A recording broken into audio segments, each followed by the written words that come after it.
Добро вечер на почетокот на уште едно магазинско издание на емисијата 360 степени, во кое донесуваме. Новата влада ќе има 24 члена, од кои 20 министри со ресор. Се очекува да биде избрана до 20 јуни. Околу 10 милиони евра годишно чинат екстра давачките на родителите за учениците за храна, униформи и обезбедување.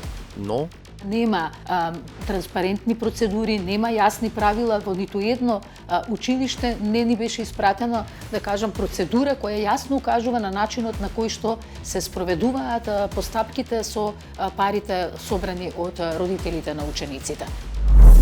Изградбата на автопатот Прилеп Битола им се заканува на куќите во Ореовец. Ама јако што тоа име. Нема зетка што нема покнати. Би требало негде да кошта од 10 до 15 илјади евра. Во меѓувреме спасен непознатиот бањички Кроми. Почна ливната трка во ВМРО ДПМН е за тоа кој да биде кандидат за градоначалник на Скопје, што велат најактивните. Пари за униформа, пари за обезбедување, пари за сапун, за ужинка, ова се само дел од дополнителните трошоци за родителите и старателите на деца на школска возраст, кои поединечно може би се ситни, но собрани на годишно ниво стигнуваат до 10 милиони евра. Проценката е на Невладиниот центар за граѓански комуникации, а поводот за пресметката и за историјата што следува е фактот што нема јасни правила и процедури како се трошат тие пари. Повеќе од Владко Чаловски.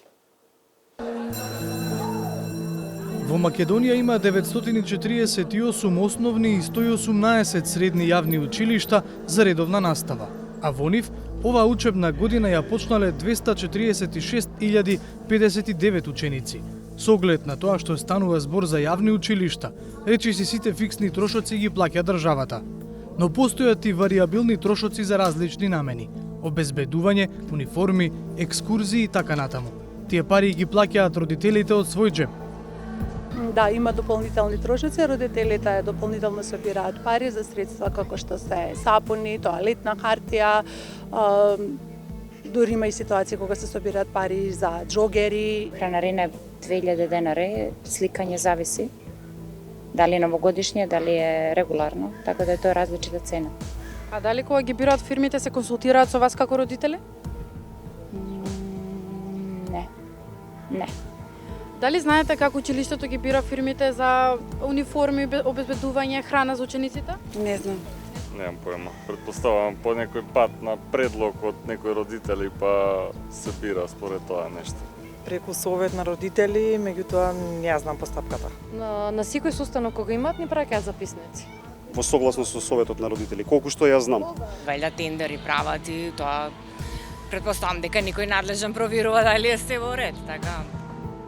Прашањето за колку пари станува збор и како се трошат си го поставиле и во Центарот за граѓански комуникации, невладина организација чија специјалност е следењето на јавните набавки. Нивната проценка е дека се работи за сума од околу 10 милиони евра годишно, пари на родителите кои се трошат со посредство на училиштата. А освен за екскурзиите, нема јасни правила како се прават другите набавки. Истражувањето покажува всушност дека нема транспарентни процедури, нема јасни правила во ниту едно училиште, не ни беше испратена, да кажам, процедура која јасно укажува на начинот на кој што се спроведуваат постапките со парите собрани од родителите на учениците.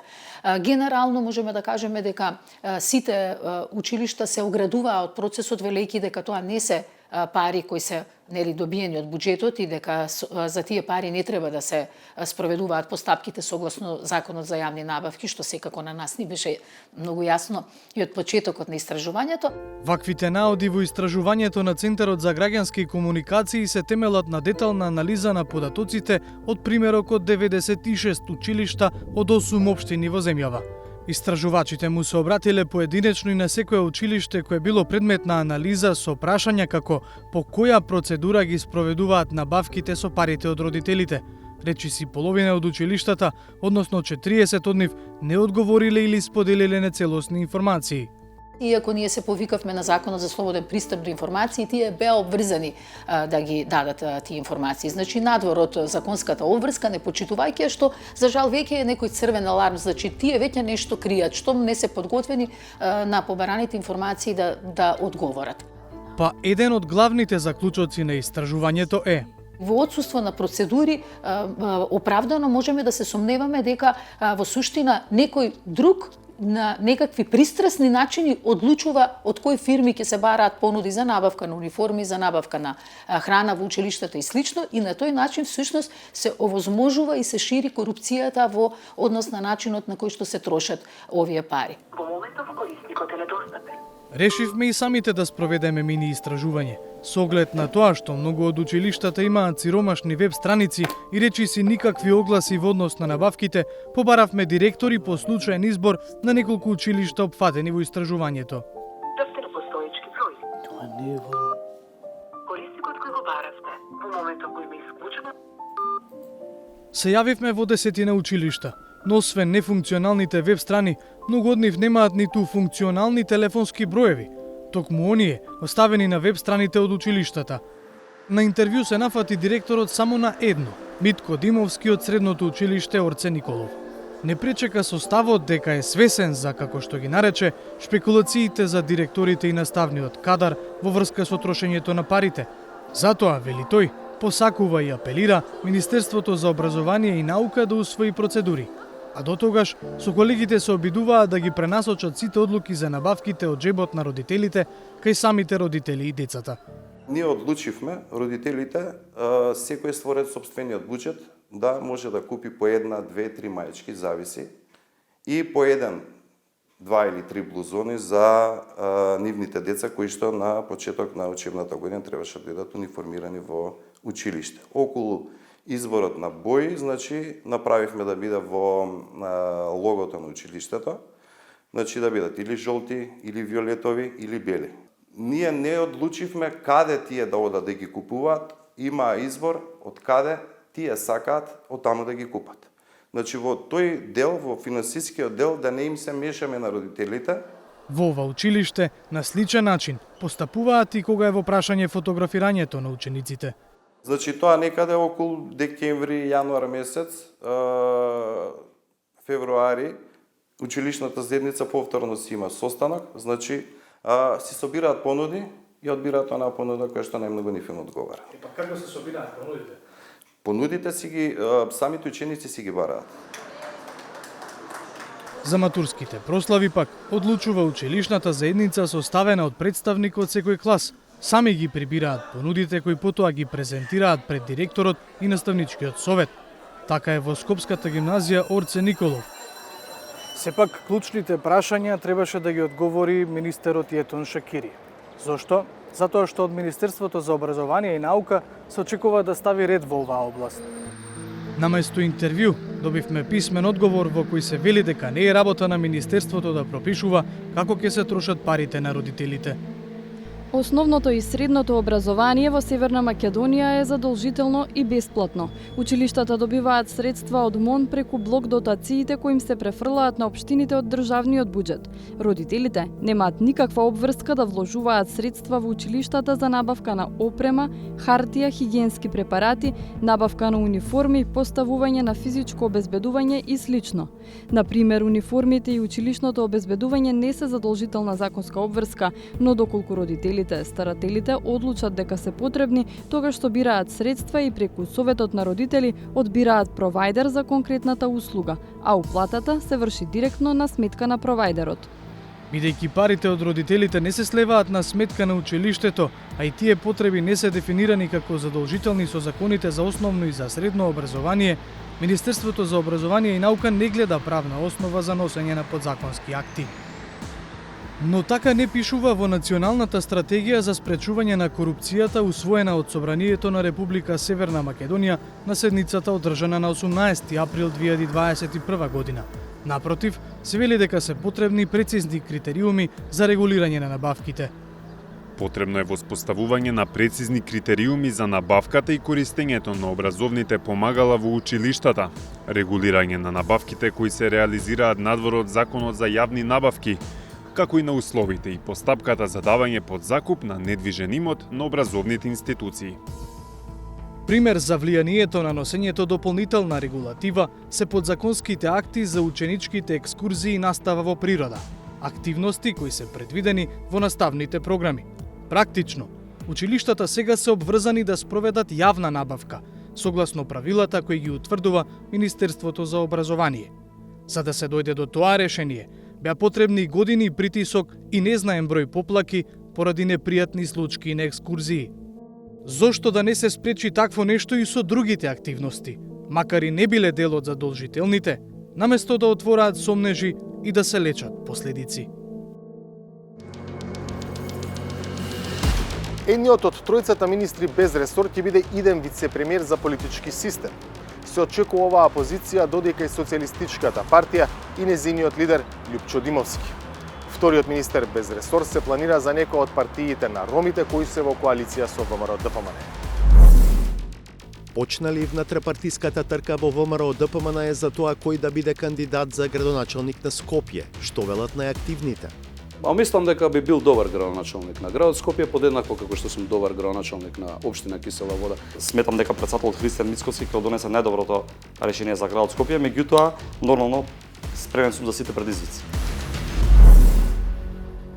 Втора недела жителите на прилепското село Ореовец блокираат пат и не дозволуваат камиони да се приближат до локација за ископ на селото, бидејќи од минирањето им испукале зидовите на куќите и на локалната црква. Приказната има и државно значење, зашто камионите се на Бехтел Јенка и нивни подизведувачи, а суровините кои се копаат се за изградба на автопатот Прилеп Битола. Ова не се први поплаки од локално население откако почнаа работите на автопатските делници од коридорите 8 и 10Д. Што се случи со претходните проблеми, колку пари досега исплати државата на Бехтел Јенка, до каде е работата генерално? Од Зоран Јовановски.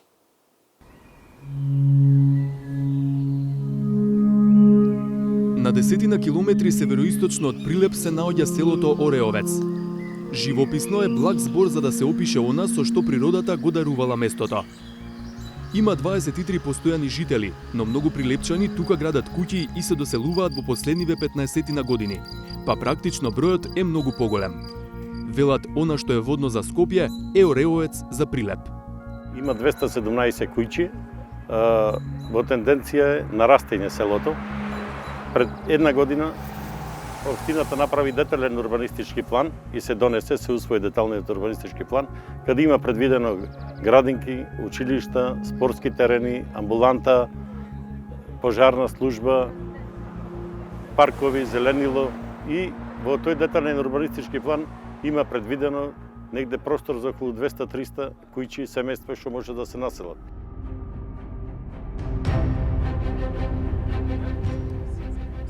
Но мирот и тишината пред околу еден месец биле нарушени од минирањето на ридот над селото.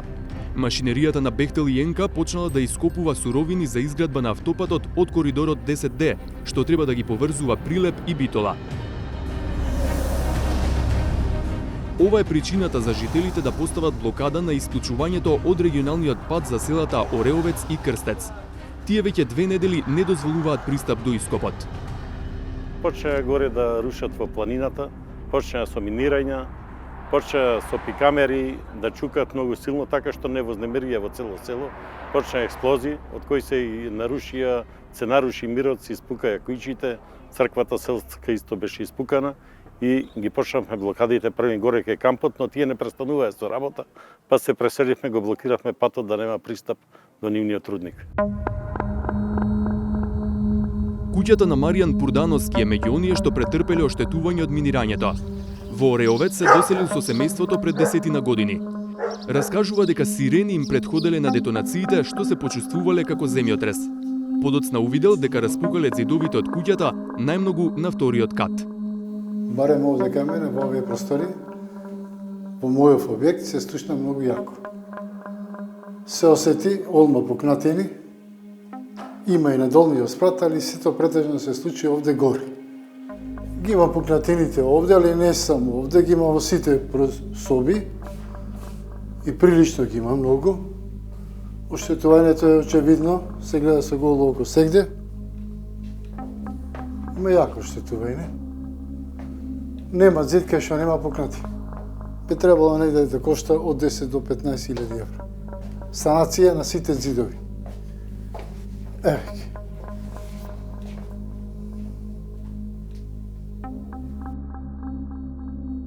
Пурдановски вели дека освен сирените немало друга најава за минирањето, но и да имало нема како да се заштитат. Али тоа е само од една детонација. Шо понатака? Оревец лежи на пештери. Тие пештери се не знаеме, не се доволно испитани колкава е длабочината. Значи секоја една куќа е ризична при секоја детонација. Тој вели дека сега живеат во неизвестност. Продолжение немаме, некој да ни кажа точно што и како понатаму ќе биде. Чекаме одговори, имаме поднесено неки барања да ни доста барем писмено, да ни известат дека од утре би било вака и вака и вака. Ова се фотографии од оштетување на други објекти. Според грубата проценка на жителите, распукани се 20 на куќи.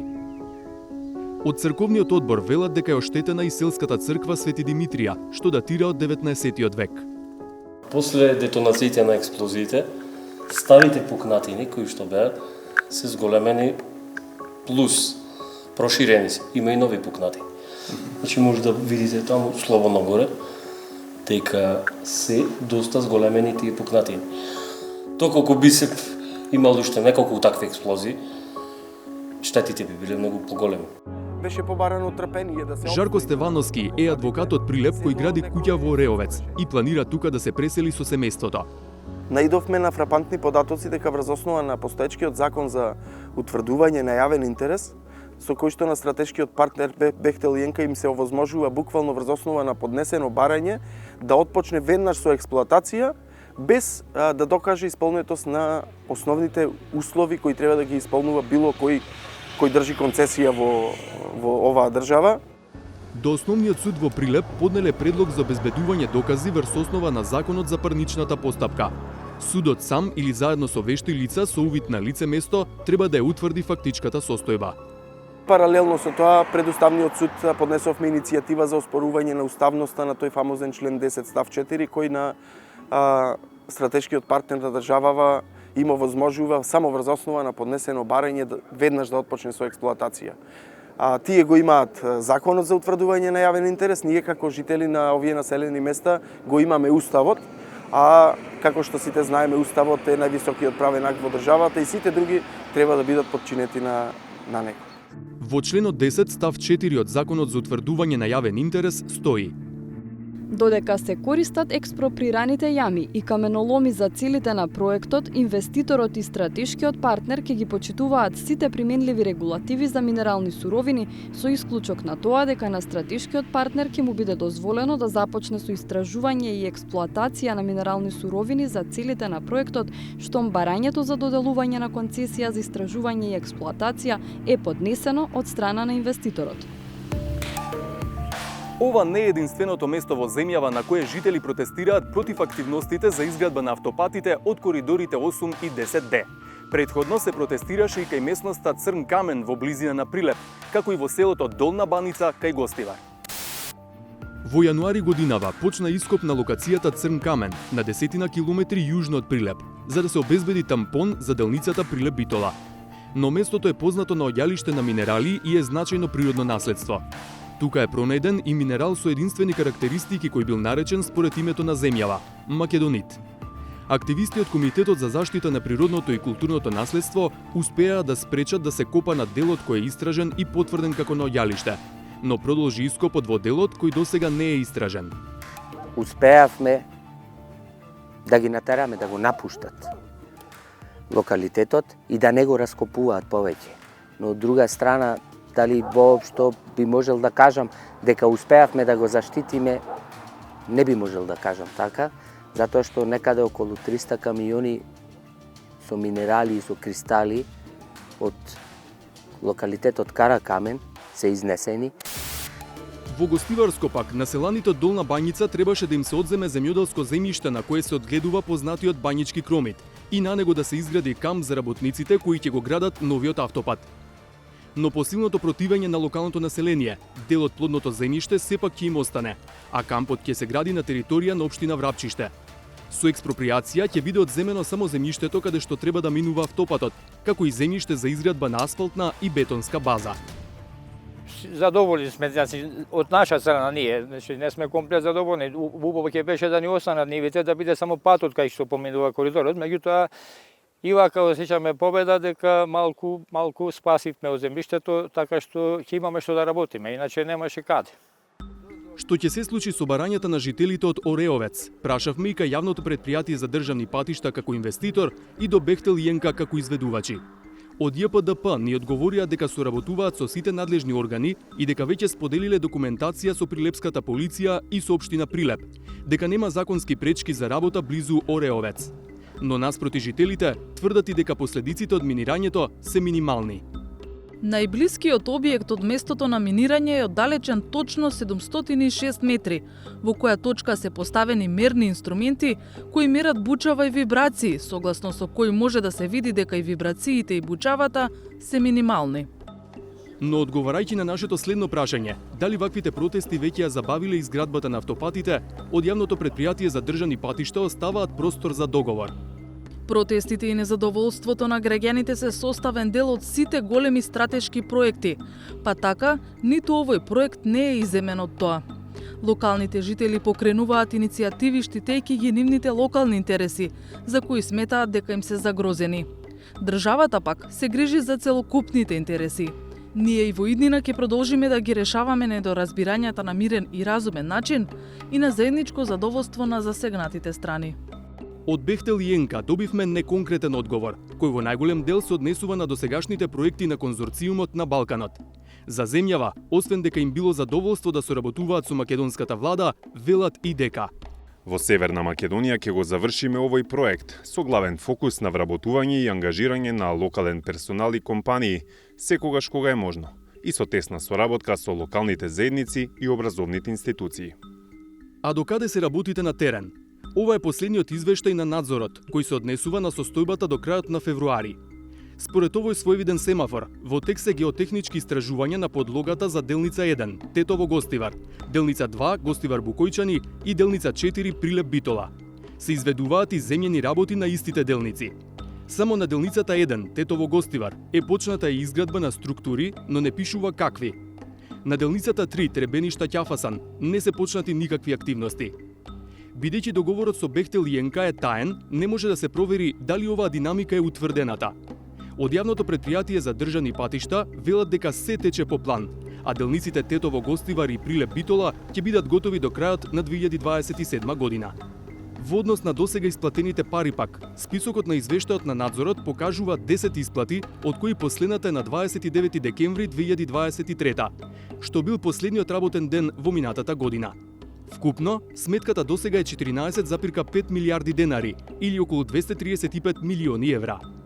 Оваа сума, заедно со очекуваните нови исплати, допрва ќе станува предмет на интерес, ако се земе предвид она што на 16 мај годинава го кажа според очекувањата идниот премиер.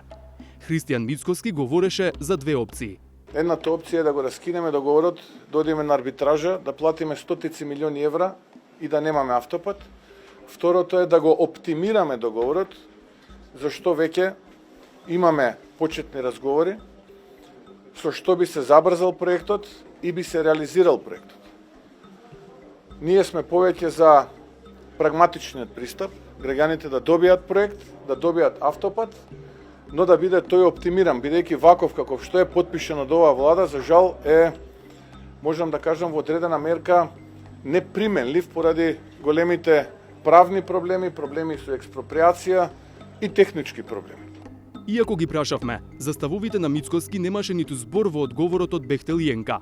Од јавното претпријатие за државни патишта пак не реплицира директно дали е можно репреговарање, но изложија неколку факти, дека договорот е потпишан, дека се финансира и спроведува на терен.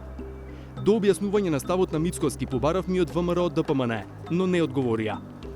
Прашање и колку информации ќе добие јавноста ако одново се преговара, бидејќи Бехтел и ЕНК бараа, а претходната влада прифати договорот да не се објавува. ВМРО ДПМН како опозиција бараше документот да биде јавен, па ќе биде интересно да се види како ќе се постави од позиција на власт. Тоа се големите прашања.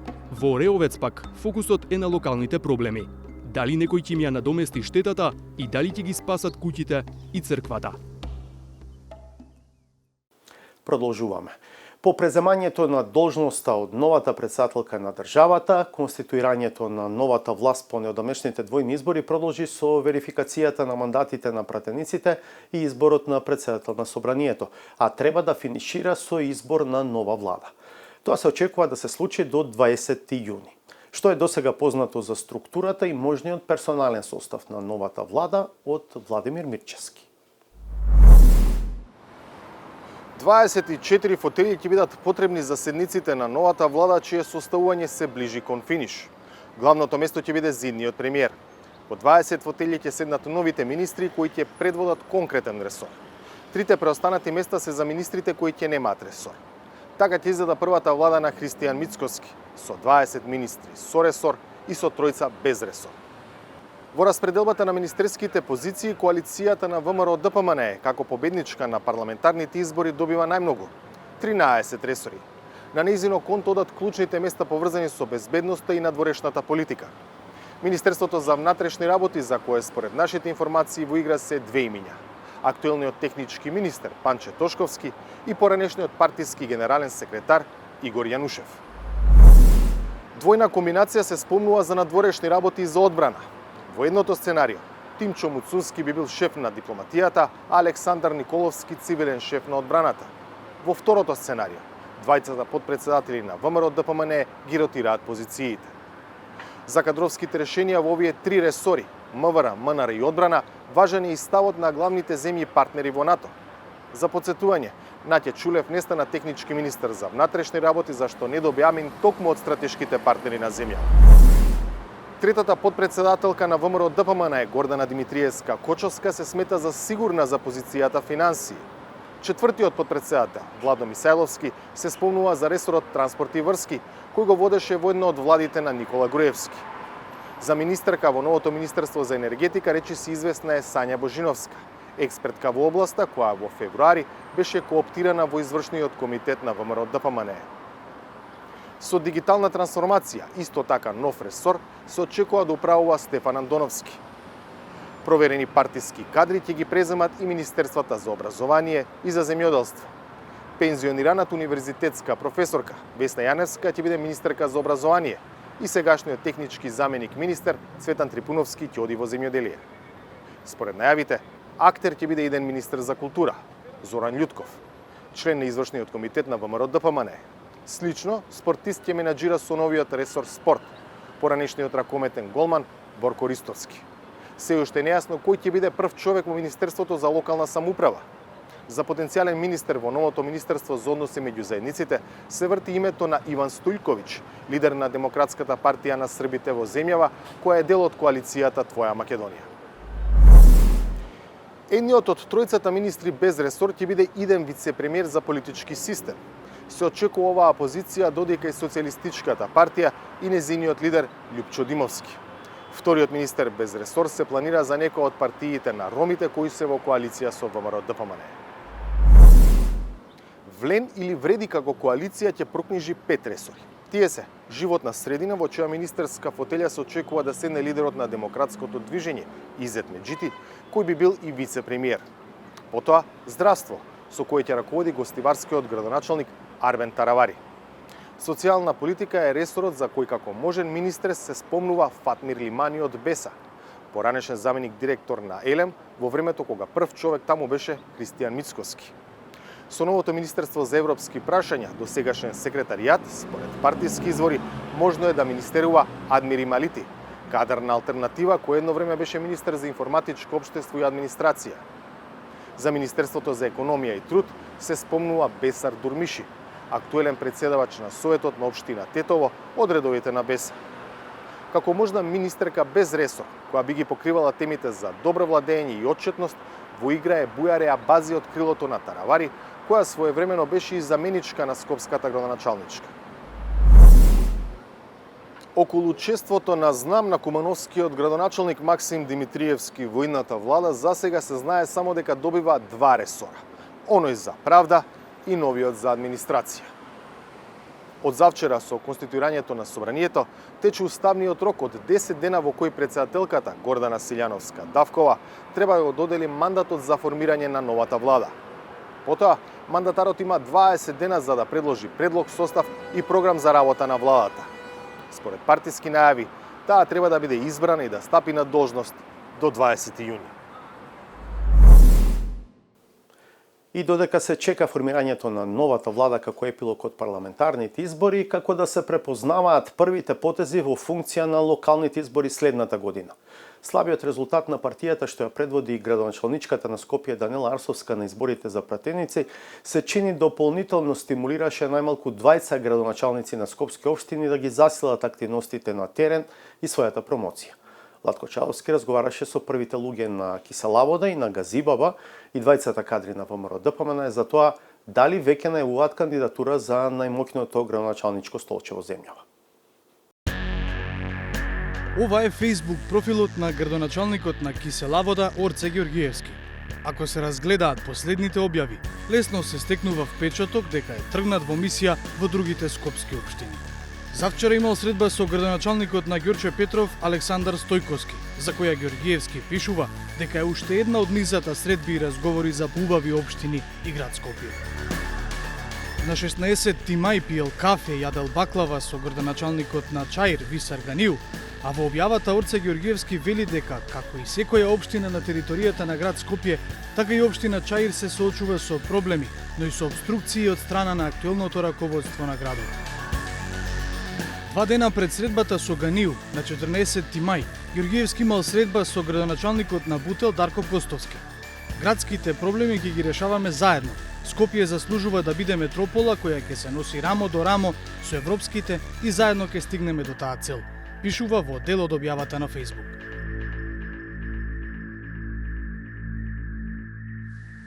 Не можам да ја изразам мојата радост, не можам да изразам мојата почит, не можам да изразам зборови за колку ми значи тоа што сите вие скопјани ја поддржавте мојата визија, ги поддржавте проектите кои што ги истакна во оваа кампања. Актуелната градоначалничка на Скопје Данела Арсовска дојде на функцијата со поддршка на ВМРО ДПМН, партијата чиј кадар е и градоначалникот на Киселавода Орце Ѓоргиевски. Но Арсовска и ВМРО ДПМН е набрзо раскина, а со тоа се појавија проблеми во соработката меѓу градоначалниците на ВМРО ДПМН во скопските општини со градот Скопје, како познатата битка за знакот Киселавода. И денес Ѓоргиевски тврди дека соработка нема. Скоро 3 години да влезете во конфликт со се што е политичар во државата, а при тоа ништо да не сработите и оправдувања за вашето неработење и неспособност, да барате секогаш кај другите, за мене е проблемот кај незе генерално и мислам дека она треба да биде иницијативата која што сега ќе биде покрената, да има одговорност и за градоначалниците кои што не си ја вршат работата како што треба. На Ѓоргиевски делумно му успеа да го намали влијанието на Арсовска пред околу година и половина, кога градоначалничката на Скопје беше разрешена од функцијата председател на управниот одбор на заедницата на единиците на локална самоуправа ЗЕЛС. Незиното разрешување се случи едногласно, исто како што потоа едногласно Орце Ѓоргиевски беше избран за нејзин наследник. Токму со тоа што е председател на ЗЕЛС, Ѓоргиевски објаснува дел од последните активности. Дали сепак таа функција е и одскочна даска за кандидатура за градоначалник на град Скопје? Вие гледате така на работите, јас гледам малку поразлично. Она што за кое се залагам сега. Знаете дека председателот и премиер на Република Македонија за многу скоро, господинот Мицкоски, најави 250 милиони на годишно ниво поддршка за локалната самоуправа, или тоа е 1 милиарда за 4 години. Она што го правам јас во моментов е посета и координација со моите колеги за тие средства да бидат дистрибуирани до последната општина низ Македонија, а ќе се залагам и најмалата општина да добие соодветно средства према бројот на жители за да може да реализира капитални проекти. Со речник на политичар, Ѓоргиевски го обмислуваше одговорот за тоа дали е точна и јавната прецепција и шпекулациите, дека може да биде избор на неговата партија за кандидат за прв човек на град Скопје на локалните избори в година. Не е тешко да се каже да би бил градоначалник на град. Мислам дека би бил добар градоначалник на градот Скопје, подеднакво како што сум добар градоначалник на општина Кисела Вода. Можеби не е добро самиот за себе нели да зборувате, подобро е граѓаните тоа да го кажат, но мислам дека и граѓаните евидентно е дека се задоволни од нашата работа, но сепак нашите партиски органи, Централен комитет, Извршен комитет ќе одлучуваат за таа постапка. Градоначалникот на Кисела Вода е можеби највидлив, но не е единствен чие име се спомнува како можен претендент за најмокната градоначалничка функција во државава. Во јавноста пред се е присутен со активности во својата општина, но Бобан Стефковски се смета за уште еден од потенцијалните кандидати за тоа место. Ден по дебаклот на партијата на Данела Арсовска на парламентарните избори, тој побара оставка од градоначалничката функција со зборовите "Време е Скопје да се врати на скопјани".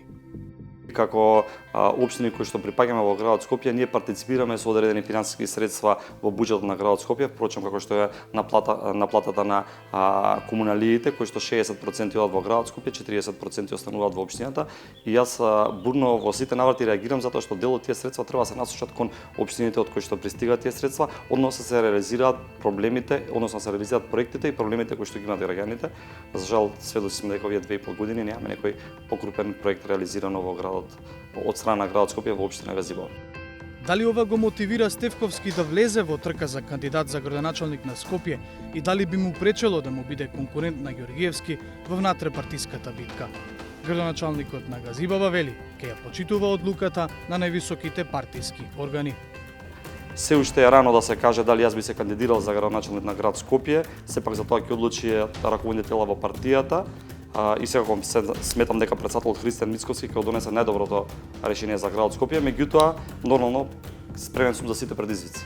Горце Ѓоргиевски ми е еден од подрагите колеги. Ние како скопски градоначалници сите останати секојдневно комуницираме и се координираме во однос на реализација на одредени проекти, во однос на некои практики што спроведува еден или друг градоначалник, така да сметам дека ние во рамки на партијата никако не би навлегле во одреден дуел. Сепак раководството на партијата, мислењето на граѓаните, анкетите и така натаму ќе дефинираат кој ќе биде кандидат за градот Скопје. До локалните избори има уште година и 4-5 месеци. Од ВМРО ДПМН не одговорија на нашите прашања дали се почнати консултации и мерења на рейтинзите на потенцијалните кандидати. Но и без тоа, се знае дека никој не може да биде избран, ако не се обиде барем да покаже дека го посакува тоа.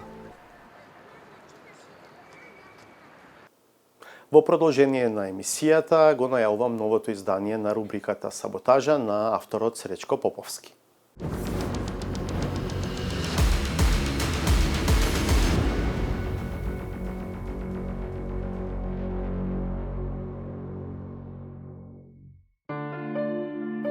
Димензиите на маката, предизвикана од наметнатото име, веќе не им се препишуваат само на кумовите, туку се парфрлуваат и кај шнајдерите.